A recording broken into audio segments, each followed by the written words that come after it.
अस्सलाम वालेकुम and welcome back. आज के इस लेक्चर में मैं जिस टॉपिक पर अपने आप को लब कुशाई करने का मौका देने जा रहा हूँ वो है फ्यूचर कंटिन्यूअस टेंस। इससे पहले हमने फ्यूचर सिंपल टेंस के बारे में पढ़ा था कि वो क्या होता है, उसके यूजेस, डिटेल, सारा सब कुछ हमने पढ़ लिया है। आज हम फ्यूचर कंटिन्यूअस टेंस के बारे में पढ़ेंगे कि फ्यूचर कंटिन्यूअस टेंस होता क्या है, उसके यूजेस क्या हैं, पहचान उसकी किस तरह से की जाती हैं और उसके सेंटेंस के बनाने का जो स्ट्रक्चर है बेसिक वो किस तरीके से हैं। तो सबसे पहले हम इसके पहचान के बारे में पढ़ लेते हैं कि फ्यूचर कंटिन्यूअस टेंस को हम पहचानेंगे कैसे। तो उर्दू या हिंदी के वो सेंटेंसेस जिसके आखिर में रहा होगा, रही होगी, रहे होंगे वगैरह आते होंगे तो वो सेंटेंसेस हमारे पास फ्यूचर कंटिन्यूअस टेंस के होंगे। मिसाल के तौर पर वो स्कूल जा रहा होगा, he will be going to school. Sara खाना पका रही होगी, Sara will be cooking the meal. अगर हम इसके यूजेस के बारे में बात करें तो इसके दो मेजर यूजेस हैं। सबसे पहले इसे हम उन एक्टिविटीज़ के लिए इस्तेमाल कर सकते हैं जो कि मुस्तकबिल में किसी ख़ास वक्त में प्रोग्रेस में रही होगी।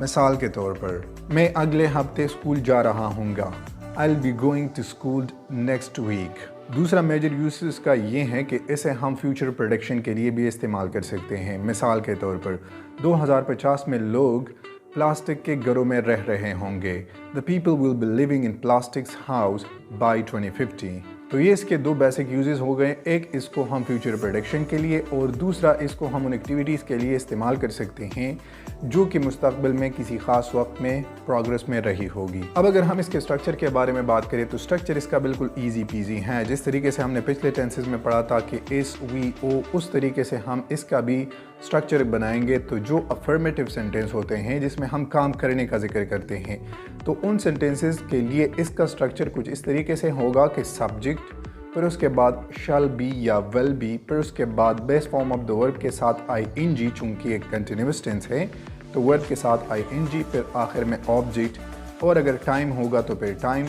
और लास्ट में फुल स्टॉप। तो इस तरीके से आप लोगों के पास इसका अफर्मेटिव सेंटेंस बन जाएगा। अफर्मेटिव सेंटेंस वो सेंटेंस होते हैं जिसमें हम किसी काम के करने का जिक्र करते हैं। फॉर इंस्टेंस वो खाना पका रही होगी, she will be cooking the meal, और फिर फुल स्टॉप। इस तरीके से अगर हम इसके नेगेटिव और इंट्रोगेटिव की तरफ जाएं तो नेगेटिव इसके आसान है, सिर्फ आप लोगों ने वेल के बाद नॉट का इजाफा कर देना है और बी अपनी जगह पर लगेगा। फॉर एग्जांपल वो खाना नहीं पका रही होगी, शी वोंट बी और she will not be cooking the meal, और फिर फुल स्टॉप।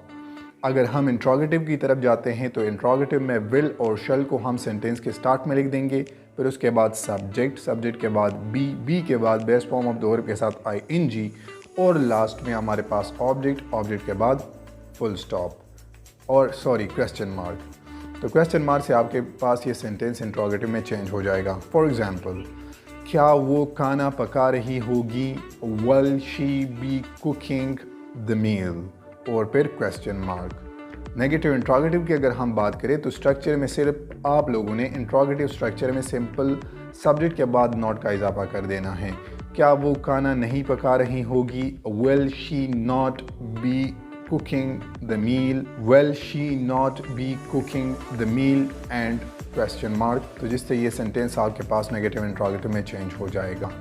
ये हो गए हमारे पास फ्यूचर कंटिन्यूअस टेंस के यूजेस, पहचान, स्ट्रक्चर के बारे में। अब आप लोग के पास स्क्रीन में एक छोटा सा टेस्ट है, इसे आप खुद से सॉल्व करने की कोशिश कीजिएगा। मैं आपको अफर्मेटिव सेंटेंसेस दूंगा, इसे नेगेटिव, इंट्रोगेटिव और डबल इंट्रोगेटिव बनाने की कोशिश कीजिएगा। अगर फिर भी आप लोगों को इस टॉपिक से रिलेटेड कोई भी कन्फ्यूजन है तो आप लोग कमेंट सेक्शन में मुझसे पूछ सकते हैं। बेसिक ग्रामर, एडवांस ग्रामर और अपनी स्पीकिंग स्किल को इम्प्रूव करने के लिए हमारे YouTube channel how to learn English को विजिट करके सब्सक्राइब कीजिएगा। Thanks a million.